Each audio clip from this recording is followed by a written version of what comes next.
दारी आलाया टरक बांधा बाचके बोचके ऊस तोडीच कुतर तोडे सुखाचे लचके थकलेले माय बाप सोडा निराधार घरी लेक ठिवाला शिकाया धोंडा ठेवून यावरी पुण्या जन्माचा शाप आली भटकंती पायी ऊस तोडला नाही तर वर्ष भागणार नाही 6 महिने ढोर काम तेव्हा मिळे दाना पाणी पैसा रगत घामाचा गमावला पाण्यावाणी ऊन थंडी पावसाचं सकाळीच उठायचं होयतन रानभर आता ऊस तोडायचा देव बाप्पा उगेच तोर काम घाम घाम काढी वितभर पोटासाठी किती करायाची राडी कारखान्याची उचल गेली हुंड्यातच सारी एक लेक गावाकडं एक संग फेडीसाठी कच्च मडक पोरगी शिकू द्याया हवं होतं तिला हक्काचं बालपण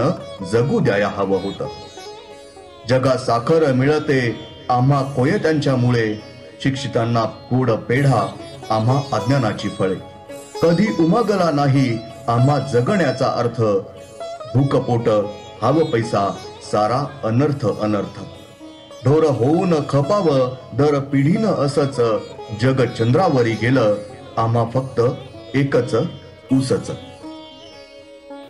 कवी किशोर भागवतांच्या या ओळींप्रमाणे असणारे ऊस तोडणी मजुरांचे जीवन जगभराला गोड साखर खाऊ घालण्यात मोठा वाटा असणाऱ्या ऊसतोड कामगारांच्या नशिबी कायम कटू आठवणींचंच आयुष्य आहे।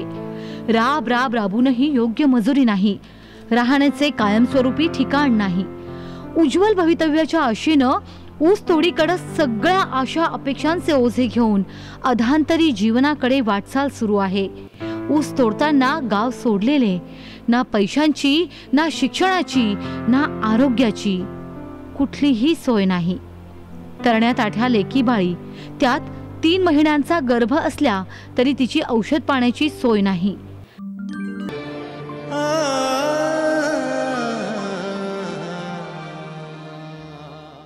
पडण्यासाठी आम्ही पोटासाठी येतो इथं कसं आम्हाला काही परवडत नाही। लेकरा बाळांना कोणी सर्व्हिस वगैरे नाही लावत किंवा कोणत्या कामाला ठेवत नाही। आम्ही ऊसतोडी आहे म्हणून ऊसतोडीचे लोकांचे पैसे देऊन काम होते, आमचे काम होत नाही, असं उपाय होतोय ना।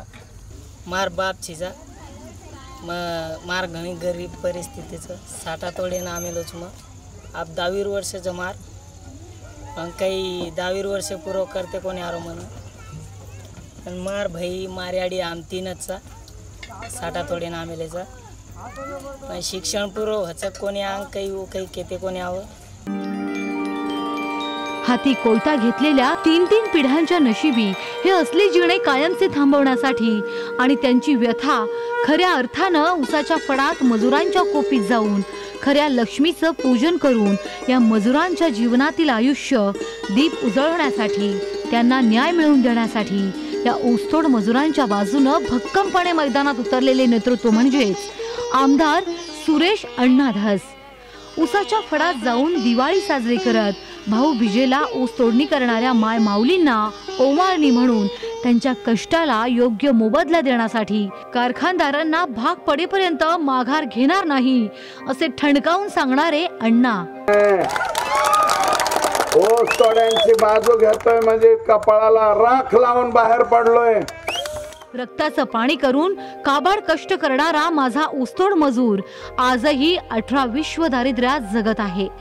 अण्णा 4 वर्ष झालं मी कारखाना करत आहे, पण जाताना गेल्या वर्षी पलटी झाला ट्रॅक्टर, काय सुद्धा ह्यांनी भरपाई दिली नाही। जर आम्हाला वाऱ्या सोडून दिलं तसंच ऊसात, पण 14% आम्हाला हे दिलंय भाववाढी आमच्या तोंडात मारल्यासारखं केले ह्यांनी। रक्ताचा पैसा खाते ते आमचा रक्ताचा। बघा ना इथं सुई करायची, संडाची सुई नाही, संडाची सुई नाही आणि राहायला हे खोल्याला भाडं काही करा, पण आमचं भाडं त्यामुळे त्यात बघायदार लोक हे पिंजू घेतात बघा आम्हाला, बाकी काही नाही। त्यांना माणूस म्हणून जगण्याची संधी मिळावी आणि त्यांच्याकडे माणूस म्हणून पाहण्याची दृष्टी यावी म्हणून त्यांच्या घामाला योग्य दाम मिळाल्याशिवाय आता माघार नाही असा दृढ निश्चय केलेले अण्णा या ऊसतोड मजुरांना निश्चितच न्याय देतील असा विश्वास या मजुरांना आता वाटू लागला आहे आणि तो सार्थ ठरवण्यासाठीच आता अण्णांचा हा अविरत लढा सुरू आहे। आणि हे जे गुलामगिरी या गुलामगिरीचे साखळदंड तोडायला तयार राहा.